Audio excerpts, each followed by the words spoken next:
Hello everyone, स्वागत है आपका एजुकेशनल मॉन्क यूट्यूब चैनल में। आज हम हमारी जो UK triple S C PYQ series चल रही थी, कंप्यूटर की जो पीवाईक्यू सीरीज चल रही थी, उसी का हम नेक्स्ट लेक्चर करने जा रहे हैं। तो आज का हमारा पहला क्वेश्चन देखते हैं। निम्नलिखित कथनों को पढ़ें और उसके अकॉर्डिंग क्या करना है, हमें आंसर करना है। ठीक है, पहला क्या है, रैम एक अस्थिर मेमोरी है। अस्थिर यानी कि वॉलेटाइल। ठीक है, इसी को इंग्लिश में भी याद रखना, वॉलेटाइल। और रोम एक अस्थिर मेमोरी है। रैम और रोम क्या है, दोनों को अस्थिर बोल रहे हैं, तो इसमें से एक तो रॉन्ग होगा क्योंकि एक स्थिर है एक अस्थिर है। इसी को इंग्लिश में देख सकते हैं, RAM is a volatile memory और रोम इज अ वॉलेटाइल मेमोरी। तो इसमें से कौन सी वॉलेटाइल है, कौन सी वॉलेटाइल नहीं है, ये क्वेश्चन पूछा गया है। तो इसमें देखते हैं, जो रैम होती है, रैम का फुल फॉर्म क्या होता है, random access memory. Random access memory. Random क्या होता है, रैंडम स्टेबल नहीं होता है ना, रैंडम क्या होता है, स्टेबल नहीं होता है। रैंडम है मतलब इस तरीके से इसको याद करने का तरीका बता रहा हूं मैं। रैंडम मतलब स्टेबल नहीं होता, स्टेबल नहीं होता तो क्या होगा, वॉलेटाइल होगा, बिल्कुल। Random access memory. और दूसरा क्या होता है, रोम क्या होता है, read only memory. Read only memory. ठीक है, तो एक को याद कर लो, एक रैंडम क्या होता है, वो स्टेबल नहीं होता, स्थिर नहीं होता, स्थिर नहीं होता तो अस्थिर होता है। तो पहला कथन क्या है हमारा, सही है। और दूसरा, रोम एक अस्थिर है, नहीं, रोम स्थिर होता है। ठीक है, तो दूसरा गलत हो गया। तो हमारा राइट आंसर क्या हो गया, केवल 1। अब यहाँ पे जो रैम और रोम दे रखा है, इससे बहुत सारे क्वेश्चन बनते हैं, तो इसको हम डिटेल में और समझ लेते हैं। यहाँ पे मैंने एक चार्ट लगा रखा है, उसकी हेल्प से समझते हैं। ठीक है, यहाँ पे दे रखे हैं रैम और रोम के बीच में डिफरेंस, और रैम कहाँ होती है, रोम कहाँ होती है, उसको समझ लेते हैं। सबसे पहला तो क्या दे रखा है, रैम का फुल फॉर्म क्या होता है, रैंडम एक्सेस मेमोरी। इसको आपको इसी तरीके से याद रखना है। और रोम का क्या होता है, रीड ओनली मेमोरी, यानी कि क्या है, रीड ओनली मेमोरी। अब इसको याद करने का तरीका मैंने बताया, रैंडम मतलब क्या होता है, अगर इसका फुल फॉर्म याद हो तो आपको याद हो जाएगा। रैंडम मतलब क्या होता है, रैंडम स्टेबल नहीं होता तो कैसा होता है, वॉलेटाइल होता है। ठीक है, ऐसे एक तरीका ये हो गया। और रोम को याद करने का तरीका नॉन वॉलेटाइल है, non volatile, read only memory. ROM में क्या आ रहा है, बीच में ओ आ रहा है ना, अगर हम रोम बोलेंगे तो बीच में ओ आ रहा है। और यहाँ भी क्या हो रहा है, नॉन वॉलेटाइल में भी 2 बार ओ आ रहा है, तो इस तरीके से भी याद कर सकते हैं। ठीक है, तो इस तरीके से हमने देख लिया, रैम क्या है, रैंडम एक्सेस मेमोरी, रोम क्या है, रीड ओनली मेमोरी। और एक रैम किस तरीके होती है, रैम वॉलेटाइल होती है, यानी कि अस्थिर होती है। रैम अस्थिर होती है, और नॉन वॉलेटाइल मतलब क्या होता है, स्थिर। रोम क्या होती है, स्थिर होती है। ठीक है, अगला रैम क्या है, अस्थिर है, तो जब डेटा यानी कंप्यूटर अगर पावर ऑफ करेंगे तो रैम में जो भी है वो सारी चीजें, जो डेटा होगा वो क्या होगा, लॉस्ट हो जाएगा, यानी कि डेटा क्या हो जाएगा, इसमें लॉस्ट हो जाता है। लेकिन रोम का डेटा क्या होता है, ये हमेशा वैसे ही रहता है। जो हमारे प्रोग्राम होते हैं ना, परमानेंट प्रोग्राम जो हमारे कंप्यूटर सिस्टम में होते हैं, वो बेसिकली रोम में होते हैं। इसीलिए क्या होता है, बेसिक इनपुट आउटपुट सिस्टम जो BIOS होता है, वो क्या होता है, रोम का ही एक हिस्सा होता है। ठीक है, अगला अगला क्या है, इसके यूजेज देख लेते हैं। यूज क्या होता है, रैम क्या है, टेम्पोररी स्टोरेज, और ये क्या है, रोम में क्या है, परमानेंट इंस्ट्रक्शंस होते हैं। जैसे मैंने बताया ना, प्रोग्राम होते हैं जो हमारे परमानेंट वाले, तो वो इस तरीके से होते हैं। रैम क्या है, रैंडम है ना, बहुत तेज है, इसलिए क्या है, वेरी फास्ट। और रोम क्या है, रोम थोड़ा सा स्लो होता है रैम के कंपेरिजन में।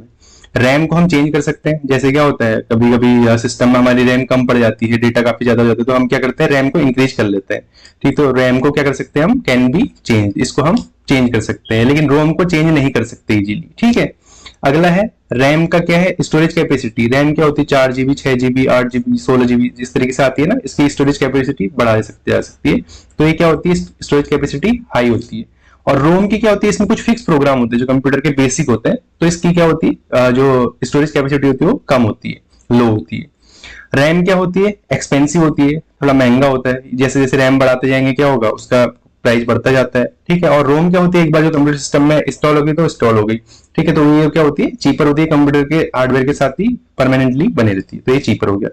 ऐसे एक्टिव ड्यूरिंग वर्किंग क्या है, एक्टिव ड्यूरिंग प्रोसेसिंग के दौरान एक्टिव रहता है, और ये बूटिंग के दौरान एक्टिव रहता है। और रैम के एग्जाम्पल क्या है, DDR4 और DDR5। ठीक है, और रोम के क्या है, बायोस और फर्मवेयर। ठीक है, रैम के तो एग्जाम्पल याद रखने की जरूरत नहीं है, बट रोम के जरूर याद रखना, बायोस से कनेक्शन है, बेसिक इनपुट आउटपुट सिस्टम और फर्मवेयर। ठीक है, तो इस तरीके से रैम और रोम के बीच में हमने डिफरेंस भी देख लिया। अगला क्वेश्चन देखते हैं, यूटिलिटी सॉफ्टवेयर का उदाहरण क्या है। यूटिलिटी मतलब जिसको हम यूज करते हैं, यूज मतलब कैसे यूज करते हैं उसको समझ लेते हैं। अब इसी क्या है, इंग्लिश में भी दे रखा है यहाँ पे। ठीक, word processor, antivirus, desktop publishing tool और कंपाइलर, यूटिलिटी। ठीक है। यूटिलिटी मतलब एक तरीके से क्या है, इसका यूज होता है और किस तरीके से यूज होता है, ये कंप्यूटर सिस्टम को इसको ऐसे समझ सकते हैं कि यूटिलिटी सॉफ्टवेयर, यूटिलिटी मतलब जो उसका क्या है बेसिक, उसकी एक तरीके से नेसेसिटी भी बोल सकते हैं, जो उसका क्या है बेसिक बेसिक नेसेसिटी जो उसकी फुलफिल करता है, ऐसे समझ सकते हैं। तो इसमें जो बेसिक यूटिलिटी सॉफ्टवेयर क्या होता है, वर्ड प्रोसेसर कोई जरूरी नहीं है, ठीक है, डेस्कटॉप पब्लिशिंग टूल ये भी जरूरी नहीं है, कंपाइलर भी जरूरी नहीं है, लेकिन एंटीवायरस काफी जरूरी है। अगर एंटीवायरस नहीं होगा तो आपका सिस्टम क्या होता है, अब तो सिस्टम चलता भी नहीं, अगर एंटीवायरस खत्म हो जाता है तो वो करप्ट करने लग जाता है सारे जो हमारे क्या है जो भी एप्लीकेशन है। तो एंटीवायरस क्या है, एक यूटिलिटी सॉफ्टवेयर जो काफी इंपोर्टेंट है, इसलिए इंपोर्टेंट सॉफ्टवेयर के रिस्पेक्ट में आप याद कर सकते हैं एंटीवायरस क्या है, इनमें से यूटिलिटी सॉफ्टवेयर का एग्जाम्पल है। ठीक हो गया। अगला क्वेश्चन देखते हैं, पॉइंटिंग डिवाइस। पॉइंटिंग डिवाइस के रूप में किस डिवाइस का उपयोग किया जाता है, पॉइंटिंग डिवाइस, जैसे कि मैं ये पॉइंट कर रहा हूँ ना, मैं यहाँ पे इस तरीके से लिख रहा हूँ, ठीक है, ये पॉइंट हो रहा है, ठीक है, इस तरीके से पॉइंटिंग डिवाइस क्या है इसमें से, ये तो इजी सा क्वेश्चन है, keyboard, mouse, touch screen, image scanner, ठीक है, क्या होता है, माउस ही होता है ना पॉइंटिंग डिवाइस। इस तरीके से क्या होता है, एरो आता है माउस में, या क्या होता है, हाथ बना होता है इस तरीके से, ठीक है। तो ये क्या है, पॉइंटिंग डिवाइस है, इसका तो इजी हो गया। अगला क्वेश्चन है, किसी मानक डॉक्यूमेंट के साथ नाम और पते को संयोजित करने की क्षमता को क्या कहा जाता है, to ability to combine names and addresses with the standard document, names and addresses with standard document। किसी भी मानक डॉक्यूमेंट, यानी कि बेसिकली यहाँ पे किसकी बात हो रही है, जो हमारा डॉक्यूमेंट है उसमें नेम और एड्रेस को मेंशन करना है। तो बेसिकली जब हम मेल भेजते हैं तो उसमें क्या होता है, नेम और एड्रेस भी करते हैं, ताकि वो हमारा ऑफिशियली अगर किसी को भेज रहे हैं तो वहां भी देख सकते हैं, और अनऑफिशियली भी भेज रहे हैं तो वहां भी क्या होता है, पता तो चल जाता है कहाँ से आ रहा है, किसका नाम एड्रेस क्या होता है। इसमें किस तरीके से होता है, क्या करते हैं, मेल मर्ज करते हैं। मेल मर्ज जब करते हैं तो क्या होता है, उसमें नेम और एड्रेस आ जाता है, ठीक है। तो इस तरीके से जो मेल मर्ज की जो कैपेसिटी है उसी को क्या बोला जाता है, combine name and address with standard document is called mail merge. Mail को मर्ज करके हम क्या कर सकते हैं, उसमें नेम एड्रेस सब चीजें जो भी हमें क्या करना हो उसके साथ एडिशनल इन्फॉर्मेशन देनी हो वो दे सकते हैं, ठीक है। अगला क्वेश्चन देखते हैं, सबसे ज्यादा प्रसिद्ध सॉफ्ट कॉपी आउटपुट डिवाइस, जो हमारी सबसे प्रसिद्ध यानी कि सबसे फेमस, ठीक है, जो सॉफ्ट कॉपी डिवाइस है वो कौन सी इनमें से, प्रिंटर, प्लॉटर, मॉनिटर, स्पीकर। इसमें से जो सबसे फेमस होगी वो क्या होगी, हमेशा उसका आपने यूज देखा होगा, ठीक है। प्रिंटर ना भी हो तो चल जाता है, प्लॉटर ना भी हो तो चल जाएगा, लेकिन मॉनिटर नहीं होगा तो कैसे चलेगा। तो सबसे पॉपुलर जो है सॉफ्ट कॉपी आउटपुट डिवाइस क्या है, मॉनिटर, सबसे बेसिक, ठीक है, ये तो होनी चाहिए, तो मॉनिटर से ही हम पता कर पाएंगे, ठीक है, कौन सा एप्लीकेशन चल रहा है कौन सा नहीं चल रहा है, ठीक है, ये तो जरूरी है, ठीक है। स्पीकर, स्पीकर भी जरूरी नहीं है, ठीक है। तो इसमें most popular soft copy output device का राइट आंसर क्या हो जाएगा, मॉनिटर। अगला क्वेश्चन देखते हैं, सूची 1 को सूची 2 से सुमेलित कीजिए। देखिए फिर से क्या आ गया, रैम और रोम के बारे में आ गया, ठीक है, बार बार क्वेश्चन पूछे जा रहे हैं, ये सारे के सारे क्वेश्चन एग्जाम में आए हुए हैं, तो इससे रिलेटेड ही क्वेश्चन क्या होता है, एग्जामिनर भी यही करता है, प्रीवियस ईयर क्वेश्चंस को उठा के उन्हीं को थोड़ा सा चेंज करके देता है। तो हम सारे फैक्ट देख लेते हैं साथ में, तो वो भी क्लियर हो जाएगा आपका, ठीक है। रैम, ठीक है, रैम किससे रिलेटेड है, मैंने अभी बताया था, रैम और रोम, ठीक है। कौन सा है वोलेटाइल, कौन सा वोलेटाइल नहीं है, random, random access memory. Random मतलब क्या है, वोलेटाइल यानी कि अस्थिर है, ठीक है, तो रैम अस्थिर, अगर यहाँ हम मिला दे तो यहाँ अस्थिर हो जाएगा। रोम क्या है, स्थिर है। और कैसे क्या है, जैसा मैंने लास्ट लेक्चर में बताया था, कैसे क्या है, सबसे तेज होता है, ठीक है, सबसे तेज, और साथ में क्या होता है, ये भी अस्थिर होता है, फास्टेस्ट एंड वोलेटाइल। रैम क्या है, वोलेटाइल, रोम स्टेबल, कैचे क्या हो जाएगा, फास्टेस्ट एंड वोलेटाइल, ठीक है। इसी तरीके से इसका कोड भी अगर मिलाना चाहें, यहाँ पे एबीसी दे रखा है, तो किससे हो जाएगा, A2 B3 C1 231, ठीक है, ये हमारा क्या हो जाएगा, राइट आंसर। अगला क्वेश्चन देख लेते हैं, सूची 1 को सूची 2 से सुमेलित कीजिए, ठीक है। यहाँ पे भी क्या करना है, हमें मैच करना है। यहाँ पे हमारे एक साइड कुछ दे रखे हैं और एक साइड उसके हमारे टर्म्स दे रखे हैं, ठीक है। तो देखते हैं, सबसे पहले एक्सेल, एक्सेल का आपने यूज भी करा होगा, ठीक है। एक्सेल, एक्सेल किस लिए यूज होती है, कैलकुलेशन के लिए यूज होती है, ठीक है। एक्सेल का यूज क्या होता है, कैलकुलेशन के लिए होता है। ऐसे ही वर्ड, वर्ड का यूज किस लिए होता है, वर्ड का यूज क्या करते हैं, टेक्स्ट को एडिट करने के लिए क्या होता है, वर्ड का यूज करते हैं। ऐसे ही पावर पॉइंट, पावर पॉइंट का काम क्या होता है, पावर पॉइंट स्लाइड्स के लिए यूज होता है। और एक्सेस, एक्सेस क्या है, डेटाबेस, डेटाबेस के लिए होता है, ठीक है। एक्सेल जैसे देखो ना, एक्सेल सीट बनाते हैं हम, ठीक है, इस तरीके से होती है ना एक्सेल सीट, उसमें क्या होता है, हम सारा डेटा वेटा डाल के हम उसमें काम कर सकते हैं। ऐसे वर्ड होता है, कोई लेटर वेटर टाइप करना है तो उसके लिए वर्ड हो गया। पावर पॉइंट क्या होता है, कोई प्रेजेंटेशन दिखाना है तो उसके लिए क्या हो गया, पावर पॉइंट हो गया। इस तरीके से ये क्या होगा, इस क्वेश्चन के भी हम इस तरीके से मैच कर सकते हैं। अगला क्वेश्चन, अगला क्वेश्चन क्या है, पावर पॉइंट के बारे में पूछ लिया है, ठीक है। पावर पॉइंट के बारे में कुछ और फैक्ट भी इसके साथ हम डिस्कस कर लेंगे। पावर पॉइंट के कौन से मेन्यू से हम टेक्स्ट बॉक्स, पिक्चर, चार्ट इसको एक्सेस कर सकते हैं। टेक्स्ट बॉक्स, पिक्चर और चार्ट को एक्सेस करने की बात हो रही है। तो मैंने यहाँ पे इमेज भी लगा दी साथ में। तो ये कौन से ऑप्शन में दिख रहा है आपको?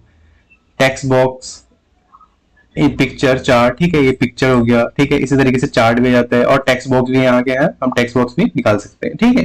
तो ये सारे के सारे ऑप्शन क्या है, किसमें हमें मिलते हैं? इंसर्ट वाले ऑप्शन में हमें मिलता है, ठीक है। अब इसके साथ हम देख लेते हैं कुछ शॉर्टकट कीज देख लेते हैं, पावर पॉइंट में यूज होते हैं, ठीक है। शॉर्टकट की पूछे जाते हैं एग्जाम में, ठीक है। तो इसको आप साथ साथ करते चलेंगे। जैसे लास्ट लेक्चर में हमने क्या पढ़े थे, MS वर्ड के पढ़ लेते, आज पावर पॉइंट के पढ़ लेते हैं। ऐसे धीरे धीरे सारे के सारे शॉर्टकट की भी कंप्लीट हो जाएंगे, ठीक है। Control Z, control Z, control plus Z, तो इससे क्या होता है, ये तो यूज भी करते होंगे आप लोग, ठीक है। अंडू, कंट्रोल जेड क्या होता है? अंडू। कंट्रोल वाई, इसी तरीके से रीडू, यानी किसी को कोई हमने क्या है, कोई की प्रेस कर ली, कुछ लिख दिया, उसको हमें क्या करना है, वापस पहले में जाना है तो अंडू हो गया, और उसी को बार बार करना है तो रीडू हो गया। Control Z undo, control Y redo. ऐसे ही कंट्रोल एस क्या होता है? सेव के लिए होता है। और पावर पॉइंट में एक इंपॉर्टेंट है F5, इसे याद कर लेना। F5 एग्जाम में पूछा भी जा सकता है, क्योंकि ये क्या होता है, पावर पॉइंट का काम क्या होता है? स्लाइड शो, स्लाइड शो यानी प्रेजेंटेशन का स्लाइड शो होता है, ठीक है। तो स्लाइड शो के लिए क्या है, पावर पॉइंट यूज होता है। तो F5 जो होता है ये क्या करता है, जो हमारा स्लाइड शो है, स्लाइड शो को क्या करता है, स्टार्ट करता है। स्लाइड शो को स्टार्ट करने का काम कौन करता है? F5। F5 से क्या होगा, स्लाइड शो स्टार्ट हो जाएगा, यानी कि जो हमने प्रेजेंटेशन बना रखा है उसका स्लाइड शो स्टार्ट हो जाएगा। इसी तरीके से कुछ एक आध और देख लेते हैं, ठीक है। पेज अप, पेज अप का काम क्या होता है? पेज अप और पेज डाउन, पेज अप और पेज डाउन। पेज अप क्या करता है, जैसे बहुत सारी स्लाइड्स हैं तो उसमें हमें पीछे वाली स्लाइड में जाना है तो प्रीवियस, अगर स्लाइड में जाना है तो पेज अप, और नेक्स्ट स्लाइड में जाना है तो पेज डाउन, ठीक है। इस तरीके से क्या है, ये शॉर्टकट की होगी, कुछ हमने पावर पॉइंट की देख ली, ठीक है। इनको आप साथ साथ लर्न करते चलेंगे तो इजी हो जाएगा, ठीक है। अगला क्वेश्चन देखते हैं। Magnetic tape, floppy disk, optical disk, flash memory, ठीक है। ये किस के एग्जाम्पल है? और हार्ड डिस्क, ये किसके एग्जाम्पल है, ठीक है। अब कंप्यूटर सिस्टम में क्या होती है, दो तरीके की मेमोरी होती है, एक होती है प्राइमरी और एक होती है सेकेंडरी, ठीक है। प्राइमरी मेमोरी क्या होती है, जो बेसिकली इनबिल्ट होती है। सेकेंडरी जो हम एडिशनल बाहर से लगा देते हैं। इनबिल्ट मतलब जो कंप्यूटर सिस्टम के साथ हमें मिलती ही मिलती है, ठीक है। दूसरी होती है सेकेंडरी, सेकेंडरी यानी जो हम बाहर से डिवाइस अटैच करते हैं, ठीक है। तो ये magnetic tape, floppy disk, optical disk, flash memory, hard disk, ये सारे की सारी क्या है, ये क्या है, हार्ड डिस्क क्या हम बाहर से यूज करते हैं। फ्लैश मेमोरी आती थी पहले, ये इसको भी, ठीक है। ऐसे फ्लॉपी डिस्क, ये सब चीजें क्या, मैग्नेटिक टेप, ये सारे के सारे एग्जांपल है सेकेंडरी मेमोरी के, ठीक है। अब इसको थोड़ा सा और समझ लेते हैं, जो मेमोरी होती है वो किस तरीके से होती है, ठीक है। तो इसका राइट आंसर क्या हो जाएगा, सेकेंडरी मेमोरी हो जाएगा, जो हमारे क्या है, floppy disk, optical disk, flash memory और हार्ड डिस्क, ठीक है। अब देखते हैं मेमोरी को समझ लेते हैं, ठीक है। मेमोरी क्या है, किस किस तरीके की होती है? तो दो तरीके की होती है, जैसा कि मैंने बताया, एक प्राइमरी मेमोरी होती है, एक होती है सेकेंडरी मेमोरी, ठीक है। अब इसके टाइप है, इनको समझ लेते हैं, ये इंपॉर्टेंट है। तो रोम, रोम जैसा कि अभी हमने सीखा था, ये क्या होता है, रोम क्या होता है, स्टेबल होता है, नॉन वोलेटाइल होता है। रैम क्या होता है, रैंडम होता है, यानी कि वोलेटाइल होता है, ठीक है। इस तरीके से आप अगर आप सारे लेक्चर को अगर पढ़ते जा रहे हैं ना, तो आपका ऐसे ही डाउट क्लियर होते जाएंगे। एक ही चीज कई बार रिपीट भी हो जाती है, तो वैसे ही आपको लर्न हो जाएगा साथ साथ ही, ठीक है। तो देखते हैं, रोम क्या है, स्टेबल, रैम क्या है, वॉलेटाइल, ठीक है। फिर क्या होता है, रोम के टाइप होते हैं, पी रोम, ईपी रोम और ईईपी रोम। ऐसे रैम के भी होते हैं, स्टैटिक रैम और डायनेमिक रैम, ठीक है। तो अभी रोम के देख लेते हैं। रोम के जैसे दे रखे पी रोम, पी रोम क्या होती है, प्रोग्रामेबल रीड ओनली मेमोरी, ठीक है। रोम का फुल फॉर्म क्या है, read only memory, programmable read only memory. P ROM में क्या होता है, एक बार हम इसको क्या कर सकते हैं, अगर एक बार इसमें हमने कुछ प्रोग्राम डाल दिया तो उसके बाद ये चेंज नहीं होगा, ठीक है। प्रोग्रामेबल रीड ओनली मेमोरी में सिर्फ एक बार, ठीक है। एग्जाम में क्वेश्चन आता है पी रोम क्या है, उसके बारे में तो क्या लिख देंगे, एक बार सिर्फ प्रोग्रामेबल होता है, यानी कि एक बार में कर सकते हैं, उसके बाद इसमें कोई चेंज नहीं होगा। ईपी रोम, ईपी रोम क्या होता है, इरेजेबल, ई का मतलब है erasable, erasable P ROM, erasable programmable रोम, read only memory, erasable programmable read only memory. इसमें क्या कर सकते हैं, इसमें इरेज कर सकते हैं, लेकिन थोड़ा इरेज करना टफ होता है। इसमें क्या करना पड़ता है, यूवी लाइट की हेल्प से हम इरेज कर सकते हैं, बिना यूवी लाइट के इसको हम इरेज नहीं कर सकते, तो थोड़ा सा डिफिकल्ट है। इसको इरेज तो कर सकते हैं, लेकिन यूवी लाइट की हेल्प से। इसमें जो प्रोग्राम हमने एक बार डाल दिया, अगर उसको हमें हटाना है, कोई नया प्रोग्राम डालना है, तो क्या करना पड़ेगा, इरेजेबल ईपीरोम के लिए क्या करना पड़ेगा, अल्ट्रावायलेट जो हमारी लाइट होती है, ठीक है, अल्ट्रावायलेट जो हमारी रोशनी होती है उसकी हेल्प से हम कर सकते हैं। अब आता है EEPROM, electrically erasable programmable read only memory. इसमें क्या है, इलेक्ट्रिकली इरेजेबल, यानी कि इलेक्ट्रिकली हम इरेज कर सकते हैं।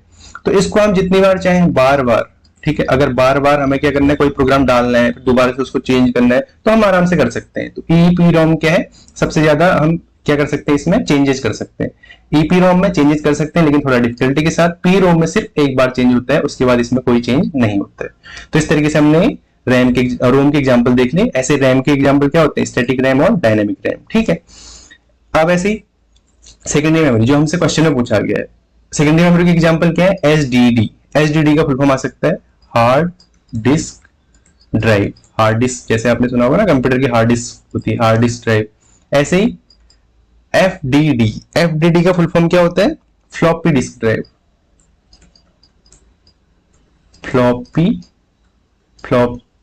फ्लॉपी डिस्क ड्राइव, ठीक है। एफडीडी का फुल फॉर्म क्या होता है, फ्लॉपी डिस्क ड्राइव, ठीक है। ये एग्जाम में पूछा जा सकता है तो इसको लर्न कर लेंगे आप, ठीक है, इसको याद कर सकते हैं। डीवीडी, डीवीडी क्या होती है, डिजिटल वर्सेटाइल डिस्क होती है, ठीक है। ऐसे डीवीडी पेन ड्राइव ये सब तो पता ही है आपको, ठीक है, डीवीडी पेन ड्राइव सीडी आती थी पहले, ठीक है। ये सब क्या है, सेकेंडरी मेमोरी के एग्जाम्पल हो गए, ठीक है। अगला क्वेश्चन देखते हैं, निम्नलिखित में से कौन सा कंप्यूटर की सबसे छोटी इकाई का वर्णन करता है। ये हमने काफी टाइम कर लिया है क्वेश्चन, ठीक है। सबसे छोटी इकाई कौन सी होती है, बिट, 1 बिट, ठीक है। सबसे छोटी क्या होती है, बिट। फिर इसी में अगर 4 बिट हो जाएंगी तो क्या बन जाता है, निबल बन जाता है, ठीक है। 8 बिट से क्या बन जाता है, बाइट बन जाता है, ठीक है। तो सबसे छोटी इकाई क्या होती है, बिट, ठीक है। ये हमारा क्वेश्चन का राइट आंसर हो गया, ठीक है। Which of the following describe the smallest data unit in computer, क्या हो गई, बिट हो गई। इस तरीके से हमने आज के क्वेश्चन कर लिए। ऐसे धीरे धीरे हम सारे क्वेश्चन करते जाएंगे और उसका एक्सप्लेनेशन भी देखेंगे। तो आपका क्या है, कंप्यूटर में आप बिल्कुल निश्चिंत हो जाइए। आप अगर इस सीरीज को कंटिन्यू करते हैं तो आप सारे के सारे कंप्यूटर के जितने क्वेश्चन आते हैं, उत्तराखंड के जितने भी एग्जाम है, तो आप सारे के सारे आसानी से कर सकते हैं, ठीक है। बाकी देखते हैं नेक्स्ट लेक्चर में।